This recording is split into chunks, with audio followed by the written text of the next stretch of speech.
At 93 years old, Angie Dickinson has lived a life most could only imagine. Red carpets, legendary co-stars, timeless roles, and a front-row seat to Hollywood history. Yet what continues to captivate audiences are not only her successes, but also her candor. In later interviews, she admitted there were 6 men she simply could not stand, a rare confession in a town built on polished smiles. To understand how she arrived at such honesty, we must go back to the beginning. She was born Angeline Brown on September 30, 1931, in Culm, North Dakota. Her parents, Leo Henry Brown and Frederica, were of German descent.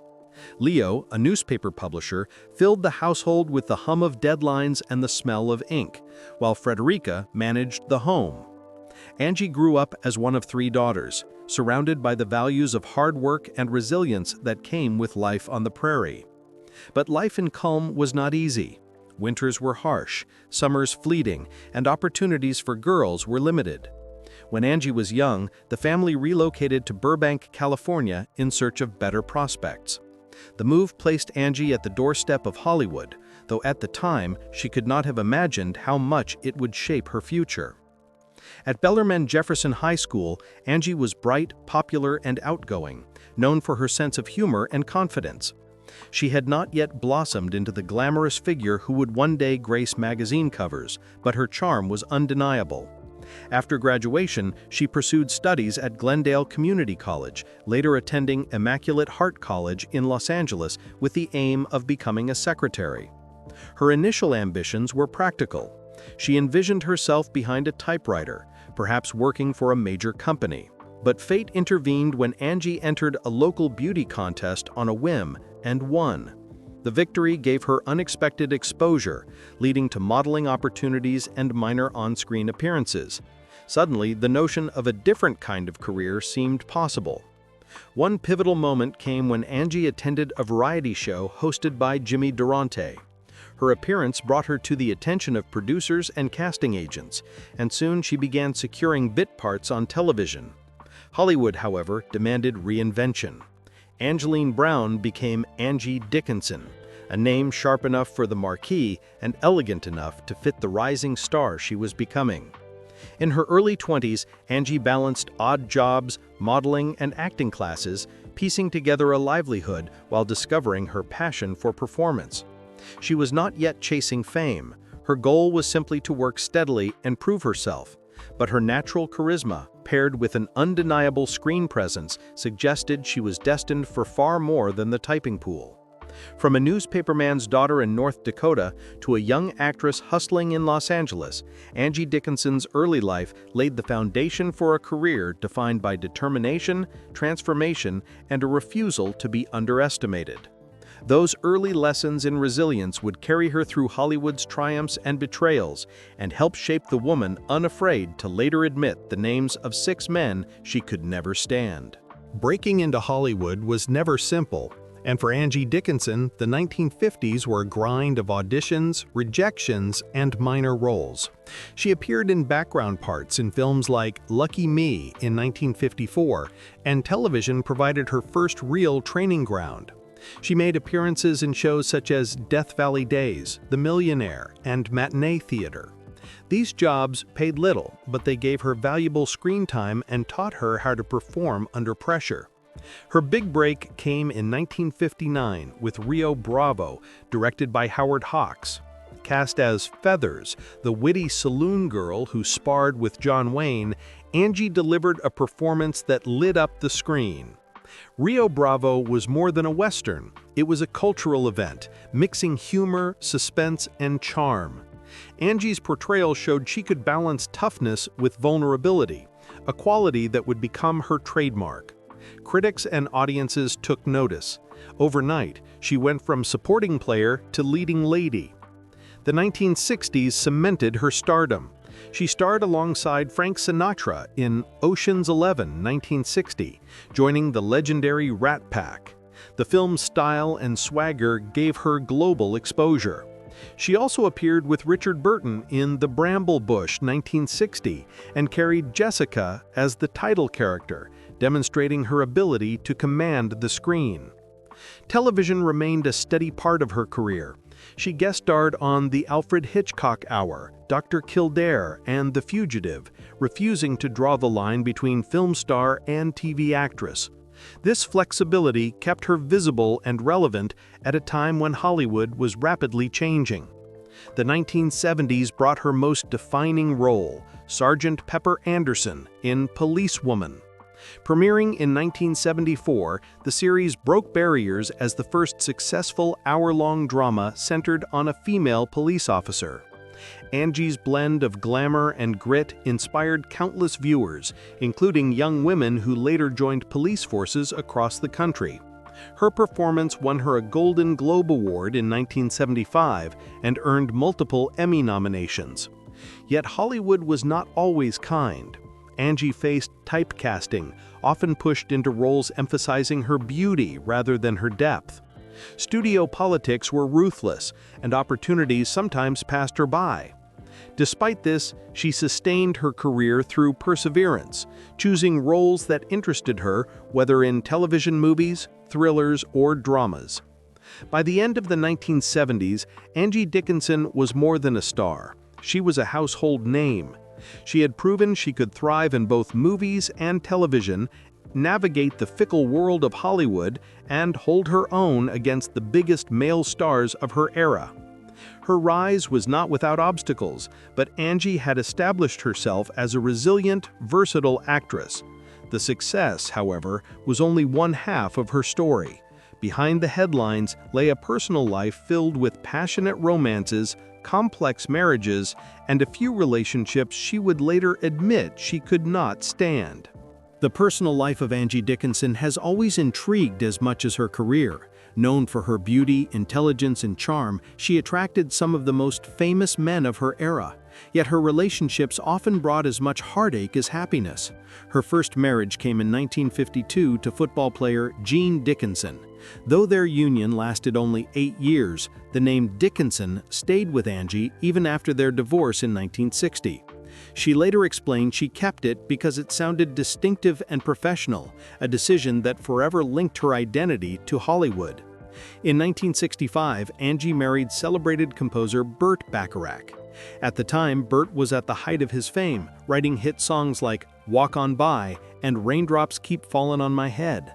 The glamorous actress and the genius songwriter seemed like a golden couple. In 1966, they welcomed a daughter, Leah Nikki Bacharach. Nikki, however, struggled with developmental and health challenges, a reality that weighed heavily on both parents. Angie devoted herself to Nikki's care, while Burt immersed himself in music. The strain eroded their marriage, and by 1981, they divorced. Decades later, the pain deepened when Nikki tragically took her own life in 2007 at age 40. Angie later described it as the greatest sorrow of her life. Beyond her marriages, Angie's romances made headlines. She was linked to Frank Sinatra, with whom she shared a vibrant but volatile connection. Angie admired his talent and charisma, but found his temper difficult. She later remarked she enjoyed him socially, but never seriously. Perhaps the most enduring rumor was a connection with President John F. Kennedy. While Angie always downplayed the speculation, Hollywood insiders whispered about late-night meetings and glamorous dinners. True or not, the association cemented her reputation as a woman who captivated America's most powerful figures. Despite her high-profile romances, Angie's most profound bond was with her daughter Nikki. She often turned down work or adjusted her career to provide stability at home. Friends described Angie as fiercely protective, a mother who carried her child's struggles with grace and courage. Not all her relationships were joyful, however. Angie admitted there were men in her life, some lovers, some colleagues, who disappointed her deeply. Hollywood's golden image often masked arrogance, betrayal, and cruelty. While she rarely named names in her prime, her later reflections revealed her truth. Through it all, Angie Dickinson's personal life reflected her character, open-hearted yet unafraid to be candid. She loved fully, spoke honestly, and bore heartbreak without losing her sense of humor.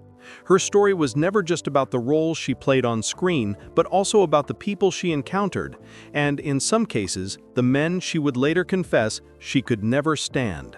For decades, Hollywood whispered about her relationships and rivalries. Finally, Angie herself offered the confirmation, speaking not with bitterness but with honesty. The first name was Burt Bacharach. Though he was the great love of her life, Angie confessed that his relentless pursuit of perfection and his emotional detachment wore her down. She admired his genius but resented the way he kept his heart guarded. The second was Frank Sinatra. Their romance burned hot, but Sinatra's volatility and controlling nature soured the relationship. Angie later reflected, he could be the best man in the world one moment and the cruelest the next. The third was director Howard Hawks. He gave her the role of a lifetime in Rio Bravo, yet Angie never forgave his arrogance on set. He dismissed her opinions, belittled her ideas, and treated her like an ornament. She credited him for her big break, but admitted she disliked working with him intensely. The fourth was Dean Martin. Though friendly offset, Angie said she could not stand his indifference during work, his refusal to take projects seriously, his lateness and his reliance on charm frustrated her. She respected his popularity, but resented his lack of professionalism. The fifth was Jack Warner, the powerful studio boss. Angie clashed with Warner over roles and contracts. He wanted her to play only glamorous seductresses, ignoring her range as an actress. Angie saw him as the embodiment of old Hollywood sexism and never forgave his attempts to control her career. The sixth was Robert Mitchum. Working with Mitchum proved to be a trial. His sarcastic remarks, his dismissiveness toward her, and his heavy drinking made their collaboration uncomfortable. Angie respected his talent, but found his personality impossible to endure. In revealing these 6 names, Angie Dickinson shocked some, but for many it confirmed what they already suspected, that even a woman celebrated for her charm had boundaries, dislikes, and the courage to voice them. She did not expose these men to humiliate them. Instead, she shared her truth to show that, behind the glitz, Hollywood was filled with flawed, difficult personalities. Her confession became a kind of liberation. For years, actresses had been expected to remain silent, to maintain harmony, to smile through insult and injury. By naming those she could not stand, Angie Dickinson broke that silence, reclaiming her story on her own terms. At 93, her words carried not malice, but clarity. She admired their work, acknowledged their contributions to her career, but refused to erase the ways they hurt or disappointed her. In doing so, Angie Dickinson reminded the world that even stars are human, and even icons carry grudges worth remembering.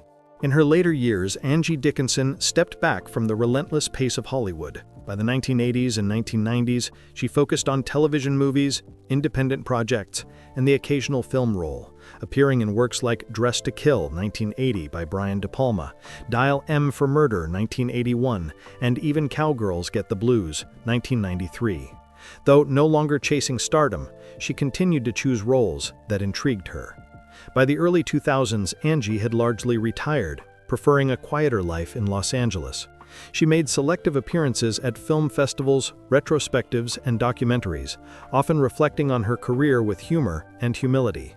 She described herself as lucky, though those who knew her emphasized her discipline, resilience, and charisma as the true reasons for her success. Her greatest personal challenge remained the loss of her daughter Leah Nikki Bacharach in 2007. Angie never fully recovered from the grief, but spoke openly about it, encouraging compassion for families dealing with developmental and mental health challenges. Friends said she carried her sorrow with dignity, honoring Nikki's memory in every way possible. Though she lived much of her later life out of the public spotlight, Angie Dickinson's legacy grew stronger. Film scholars praised her range, noting her ability to embody both the sultry allure of classic Hollywood and the modern independence of television's first female police hero.